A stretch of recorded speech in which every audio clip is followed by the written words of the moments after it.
ചിന്തിക്കുന്നുണ്ടായിരിക്കും, ഞാൻ ഇത്രയും ലേറ്റ് ആയിട്ട്, അതും ഫെബ്രുവരിയിൽ നടന്ന കുംഭമേളയുടെ വീഡിയോ എന്തിനാ ഇപ്പൊ വീണ്ടും ഇടുന്നതെന്ന്.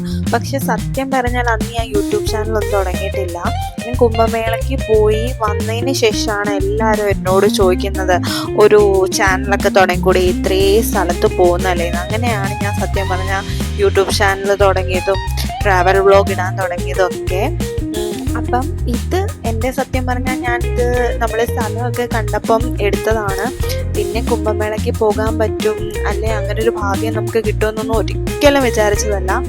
അമ്മയുടെ ഒരൊറ്റ ആഗ്രഹം, അമ്മയുടെ ആഗ്രഹം സാധിച്ചു കൊടുക്കണം എന്നുള്ള ഒരു ഒറ്റ മൈൻഡിൽ എനിക്ക് പോകാൻ പറ്റിയതാണ് ഇവിടെ. 144 വർഷം കഴിയുമ്പോൾ ഇനി എന്തായാലും നമ്മളൊന്നും ജീവിച്ചിരിക്കില്ല. അപ്പം പിന്നെ എന്തായാലും പോയേക്കാന്ന് പറഞ്ഞ് ലാസ്റ്റ് ദിവസം, എനിക്ക് തോന്നുന്നു ശിവരാത്രിക്ക് ഒരു 2 ദിവസം മുന്നേ ഞങ്ങൾ പോണത്. അങ്ങനെ നമുക്ക് തിങ്കളാഴ്ചയായിരുന്നു. ശനിയാഴ്ച രാവിലെ ഞാൻ വിളിച്ചു പറഞ്ഞു എനിക്ക് വൈകിട്ടത്തേക്ക് ടിക്കറ്റ് ഓക്കെ ആയി. അങ്ങനെ ഞങ്ങൾ തിങ്കളാഴ്ച രാവിലെ പോവുമായിരുന്നു. അങ്ങനെ എന്തായാലും ദൈവം സഹായിച്ച് നമുക്ക് നേരെ വാരണാസിക്കും കിട്ടി. കണക്റ്റിംഗ് ഫ്ലൈറ്റും അല്ല കിട്ടിയത്, നേരെ വാരണാസി കിട്ടി. അവിടുന്ന് ഊബർ പിടിച്ച് നമ്മൾ പോവായിരുന്നു. അവിടെ ചെന്ന് കഴിഞ്ഞ് നമുക്ക് വാശി അറിയത്തില്ല, ഞങ്ങൾ രണ്ടുപേരും തന്നെയാണ് പോയത്. പിന്നെ നമുക്കറിയാമല്ലോ, അറിയാത്തൊരു സ്ഥലത്ത് പോകുന്നത് എത്ര ബുദ്ധിമുട്ടുള്ള കാര്യമാണെന്ന്. എന്തായാലും ഞങ്ങൾ പോയി കഴിഞ്ഞിട്ട് നമ്മളിങ്ങനെ ഹിന്ദി അറിയുന്നവരൊക്കെ ഇങ്ങനെ വിളിച്ച് ഒത്തിരി പേര് കേട്ടോ, ഞങ്ങളെ ഒരുപാട് പേര് സഹായിച്ചു പോകുന്ന വഴിക്കാണെങ്കിലും. എന്നിട്ട് ഞങ്ങൾ പോയിട്ട് ഊബർ വിളിച്ചാണ് പ്രയാഗ്രാജ് വരെ പോയത്. അപ്പം നമ്മളെ കുറച്ച് സ്ഥലമേ അവർ കൊണ്ട് വിട്ടുള്ളൂ കേട്ടോ. ബാക്കി ഞങ്ങൾ പോലീസുകാരോട് ചോദിച്ചപ്പോൾ അവർ പറഞ്ഞു ഇനി നടന്നു പോകണം, 3 കിലോമീറ്ററും കൂടെ ഉള്ളൂ നമ്മുടെ സംഗമ സ്ഥാനത്തേക്ക്, നിങ്ങൾ നടന്നു പൊക്കോളൂ എന്ന് പറഞ്ഞു. അങ്ങനെ നടന്നു പോകാൻ തുടങ്ങിയപ്പോൾ ഭാഗ്യത്തിന് ഒരു റിക്ഷ വന്നു. അങ്ങനെ റിക്ഷയിൽ കയറിയിട്ട് ഞങ്ങൾ ഈ കാണുന്ന ആശ്രമത്തിലാണ് ഞങ്ങളെ കൊണ്ടെത്തിച്ചത് കേട്ടോ ആ റിക്ഷക്കാരൻ. അതും ദൈവത്തിൻ്റെ ഒരു അനുഗ്രഹമാണ്. അവിടെ ഒരു സത്രം പോലെയാണ്. ഇവിടെ നമുക്ക് 100 രൂപ കൊടുത്തു കഴിഞ്ഞാൽ സത്രത്തിൽ അവർ നമ്മൾ പാവഴിച്ചിട്ട് നമുക്ക് കിടക്കാം. അപ്പം ഞങ്ങൾ അവിടെ ചെന്നപ്പം ആ പുള്ളി ഞങ്ങളുടെ രണ്ടുപേരും തന്നെ ഉള്ളെന്ന് കണ്ടപ്പോഴത്തേക്ക് അവർ പറഞ്ഞു 1 മിനിറ്റ് സ്വാമിയോട് ചോദിക്കട്ടെ എന്ന് പറഞ്ഞിട്ട് അകത്ത് പോയി ചോദിച്ചിട്ട് വന്നിട്ട് പറഞ്ഞു ഒരു റൂം ഉണ്ട് കേട്ടോ, നിങ്ങൾ എന്നാ ഒരു കാര്യം റൂം എടുത്തോളാൻ പറഞ്ഞു. അങ്ങനെ ഞങ്ങൾക്ക് ഒരു റൂം കിട്ടി. ഇവിടെ തന്നെ നമുക്ക് 3 നേരം ഭക്ഷണവും ഉണ്ടായിരുന്നു. ഇവിടെ തന്നെ ഉണ്ടാക്കുന്നതാണ്. ഇതാ കണ്ടില്ലേ, പശുക്കള്, നമ്മുടെ ഗോമാതകളും എല്ലാം ഉണ്ട് ഇവിടെ. എന്താ പറയാ, ഭയങ്കര ക്യൂട്ടായിട്ടുള്ളൊരു ആശ്രമം.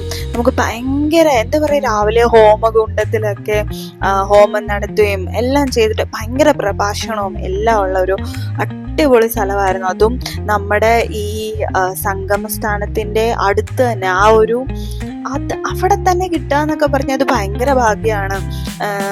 അങ്ങനെ ഇവിടെ നമ്മൾ ഇതാണ്, ഇവിടെ ഒരുപാട് പേരുണ്ട്. ഇവിടെ നമുക്ക് കാണുമ്പോൾ തന്നെ അറിയാം, എല്ലാവരും പാവിഴിച്ച് ഇവിടെയാണ് കിടക്കുന്നത്. എന്തായാലും ഞങ്ങൾക്ക് ഇവിടെ തന്നെ റൂം കിട്ടി. അങ്ങനെ നമുക്കപ്പം കോമൺ ടോയ്ലറ്റിലൊന്നും പോകേണ്ടി വന്നിട്ടില്ല. എല്ലാം കൊണ്ടും ഭയങ്കര ഇതുപോലെ കണ്ടോ, ഇതുപോലെ വീടുണ്ട്. നമുക്ക് ഓരോരുത്തർക്കും ഓരോ ഇത് തരും. അങ്ങനെ ഒരു കുഞ്ഞൊരു വീട് കിട്ടി. അങ്ങനെ 3 ദിവസം ഞങ്ങൾ പ്രയാഗ്രാജിലുണ്ടായിരുന്നു. അന്ന് വെളുപ്പിനെ അവിടെ ചെന്നു കഴിഞ്ഞ് 3 ദിവസം, അതായത് ശിവരാത്രിയുടെ തലേ ദിവസം വരെ നമുക്ക് സ്നാനം ചെയ്യാനുള്ള, രാവിലെയും വൈകിട്ടും എല്ലാം സ്നാനം ചെയ്യാനുള്ള ഭാഗ്യം കിട്ടി. സംഗമസ്ഥാനത്ത് ബോട്ടിൽ ഞങ്ങൾ ഒരു തവണയേ പോയുള്ളൂ. ബാക്കിയെല്ലാം ഞങ്ങൾ അവിടെ തന്നെയാണ്. ഇതുപോലുള്ള സ്ഥലത്താണ് നമ്മൾ സ്നാനം ചെയ്തത്. പിന്നെ പറയുന്ന പോലെ ഒരു തരത്തിലുള്ള വൃത്തികേടോ അഴുക്കോ ഒന്നുമില്ല. എത്രയോ ജനങ്ങൾ, കോടിക്കണക്കിന് ജനങ്ങളാണ് വന്ന് ഇവിടെ കുളിച്ച് സ്നാനം നടത്തി അതുപോലെ തന്നെ പോകുന്നത്. പിന്നെ ഇവിടെ കണ്ടൊരു പ്രത്യേകത എന്ന് വെച്ചാൽ അവരെല്ലാം കുളിച്ച് തീർത്തോ എടുത്തിട്ട് അപ്പം തന്നെ പോവാണ്. നമുക്ക് 3 ദിവസം അവിടെ നിൽക്കാൻ പറ്റിയ എന്നൊക്കെ പറഞ്ഞാൽ അതൊക്കെ ഭഗവാന്റെ ഭയങ്കര അനുഗ്രഹമാണ് കേട്ടോ. അതൊക്കെ എന്താ പറയാ, അതൊന്നും ജീവിതത്തിൽ ഇനി ഒരിക്കലും നടക്കാൻ പറ്റാത്ത ഒരു കാര്യമാണ്. ഈ പാലാഴി കണഞ്ഞ സമയമാണ്, അമൃതാണ് ഈ വെള്ളം എന്ന് പറയുന്നത്. സത്യമായിട്ടും ശരിക്കും പറഞ്ഞാൽ അതൊക്കെയെന്ന് പറഞ്ഞാൽ നമുക്ക് അവിടെ വന്ന് നിന്ന് ആ ഒരു ഇത് നമുക്ക് അനുഭവിച്ചെങ്കിൽ മാത്രമേ അറിയത്തുള്ളൂ. അത്ര പോസിറ്റീവ് എനർജിയാണ്. നമ്മൾ ഇത്രയും നാള് ചെയ്ത എല്ലാ പാപവും തീരുന്ന പോലെ, എന്താ പറയാ, നമ്മുടെ മനസ്സും ശരീരവും എല്ലാം ശുദ്ധിയാക്കുന്ന തരത്തിൽ. അതുപോലെ തന്നെ എല്ലാവരും അവരവരുടെ രീതിക്ക് വന്നിട്ട് പ്രാർത്ഥിച്ച് ആരതി ചെയ്യുന്നതും എല്ലാം നമുക്കിവിടെ കാണാൻ പറ്റും. ആരും വൃത്തികേടാക്കുകയൊന്നുമില്ല. അതുപോലെ തന്നെ ഇവിടുത്തെ ഗവൺമെൻറ്റിന് വലിയൊരു ബിഗ് സല്യൂട്ട് തന്നെ കൊടുക്കണം. അപ്പം ആള് നിന്ന് അവിടെ എല്ലാം ക്ലീൻ ചെയ്യാണ്. അതുപോലെ തന്നെ ഒരുപാട് ഫ്രീ ടോയ്ലറ്റും എല്ലാം ഉണ്ട്. അതെല്ലാം നിന്ന് അപ്പം അവർ ക്ലീൻ ചെയ്യുന്നുണ്ട് കേട്ടോ. റോഡിലൊന്നും ഒരു തുള്ളി അഴുക്കില്ല. നമുക്കറിയാം നമ്മുടെ നാട്ടില് എന്തെങ്കിലും ഒരു പരിപാടി നടന്നു കഴിഞ്ഞാൽ നമുക്ക് പിറ്റേ ദിവസം അങ്ങോട്ട്, എന്തിനാ അമ്പലത്തിൽ ഉത്സവം നടന്നാൽ പോലും നമുക്ക് പിറ്റേ ദിവസം ഒന്നും അങ്ങോട്ട് അടുക്കാൻ പോലും പറ്റില്ല. അതുപോലെ എല്ലാം വൃത്തികേടായിരിക്കും. പക്ഷെ ഇവിടെ എന്ത് നീറ്റാന്നറിയാവോ. അതുപോലെ തന്നെ എല്ലാവരും പറഞ്ഞു ഒത്തിരി പേര് കുളിക്കുന്നതല്ലേ മലിനമാവുമായിരിക്കും, അത് പ്യൂറൊന്നും ആയിരിക്കത്തില്ല എന്ന്. പക്ഷേ പ്യൂരിഫൈ വാട്ടർ ആണ് നമുക്ക് ഇവിടുന്ന് കിട്ടുന്നത്.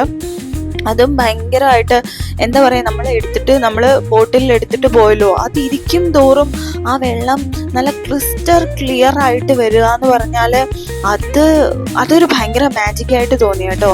അത് ഞങ്ങൾ നാട്ടിൽ കൊണ്ടുവന്ന് കൊടുത്തപ്പോൾ എല്ലാവരും ഭയങ്കര ശരിക്കും അമൃത് സേവിക്കുന്ന പോലെ തന്നെ. അതൊക്കെ കണ്ടപ്പം നമുക്ക് ഭയങ്കര സന്തോഷം തോന്നി. നമുക്ക് കുടിക്കാനൊക്കെ പറ്റി. ഇവിടെ ഒരു അഴുക്കും അങ്ങനെ ഒന്നും ഇല്ല കേട്ടോ.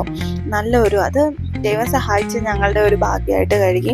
പിന്നെ ഞങ്ങള് ശിവരാത്രിയുടെ തലേദിവസം ഇവിടെ ഭയങ്കര ബ്ലോക്കായിരുന്നു. അപ്പൊ ഇവിടുന്ന് പോകാൻ പറ്റുമെന്നൊന്നും നമുക്ക് അറിയത്തില്ലായിരുന്നു. അത് ഈ മഠത്തിൽ നിന്ന് തന്നെ സ്വാമി നമുക്ക് ഇതുപോലെ വണ്ടി അറേഞ്ച് ചെയ്തു. 2 സ്കൂട്ടറിൽ അറേഞ്ച് ചെയ്തതെന്ന് അവർ നമ്മളെ വണ്ടി കിട്ടുന്നിടത്ത് കൊണ്ടുവിട്ടു. പിന്നെ അവിടുന്ന് ഞങ്ങള് വീണ്ടും ഊബർ വിളിച്ചാണ് കാശിയിലേക്ക് പോയത്. കാശിയിലും ശിവരാത്രിയുടെ അന്ന് കാശി തൊഴാൻ പറ്റാന്ന് പറഞ്ഞാൽ അതിനെക്കാട്ടി വലിയ പുണ്യമുണ്ടോ എന്ന് എനിക്കറിയില്ല. എനിക്ക് തോന്നുന്നു ഇവിടെ ഈ പ്രയാഗരാജ്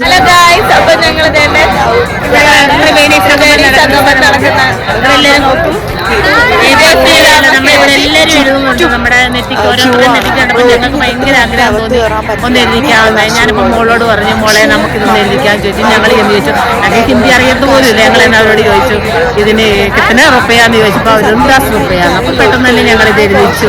ഞങ്ങൾക്ക് ഭയങ്കര സന്തോഷമായി.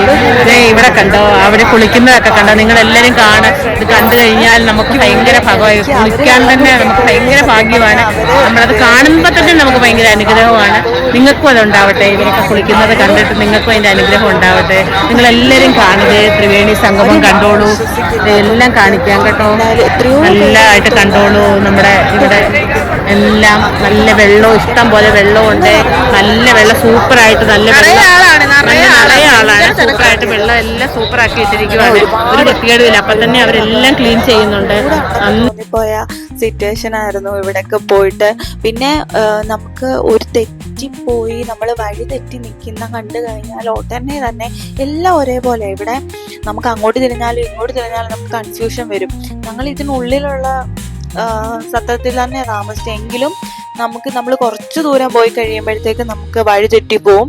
അപ്പോഴത്തേക്ക് പോലീസുകാർ വന്നിട്ട് നമ്മൾ കീ നോക്കി കാണിച്ചു കൊടുക്കുമ്പോൾ സത്രത്തിന്റെ പേര് പറയുമ്പോൾ അവർ നമ്മളെ കറക്റ്റ് കാണിച്ചു തന്ന് കൊണ്ടുവിടുകയും ചെയ്യും. അതൊക്കെ ഭയങ്കര അനുഗ്രഹമാണ് കേട്ടോ. ഇതാ രാവിലെ ഞാൻ എടുത്താണ്. ഇതാ നിങ്ങൾ കാണുന്നുണ്ടായിരിക്കും, ഇതിന്റെ പുറകിൽ കാണുന്നതാണ് സംഗമസ്ഥലം എന്ന് പറയുന്നത്.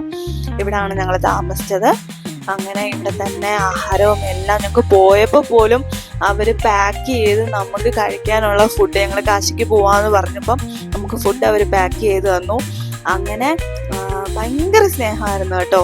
എനിക്ക് ഇങ്ങനെ ആൾക്കാരെ, നമ്മൾ പുതിയ പുതിയ ആൾക്കാരെ കണ്ടതും പരിചയപ്പെട്ടതും എല്ലാം ഭയങ്കര ഹാപ്പി ആയിട്ടുള്ള ഒരു ഇതായിരുന്നു. വീഡിയോ ഇടാൻ ഭാഗ്യത്തിൽ എല്ലാവരും ക്ഷമിക്കണം. പിന്നെ എന്താ പറയുക, ഒത്തിരി സന്തോഷമുണ്ടെന്ന് പറഞ്ഞാൽ ഒരുപാട് സന്തോഷമുണ്ട്. ഇങ്ങനെ എന്താ പറയുക, ഭഗവാന്റെ അനുഗ്രഹം കൊണ്ട് എല്ലാം നല്ലപടിയായിട്ട് സാധിച്ചു. അതുപോലെ തന്നെ അഘോര സ്വാമിമാരെയൊക്കെ കാണാൻ പറ്റി. ഒരുപാട് പേരെ കണ്ടു. അങ്ങനെ നമുക്ക് അവരൊക്കെ ഹിമാലയത്തിൽ തപസ്സിരിക്കുന്ന മുള്ളിൽ കിടക്കുന്നതും അതൊന്നും ഞാൻ വീഡിയോ എടുത്തില്ല. കാരണം എന്താണെന്ന് വെച്ച് കഴിഞ്ഞാൽ നമ്മളങ്ങനെ എടുത്തുകൂടാലോ.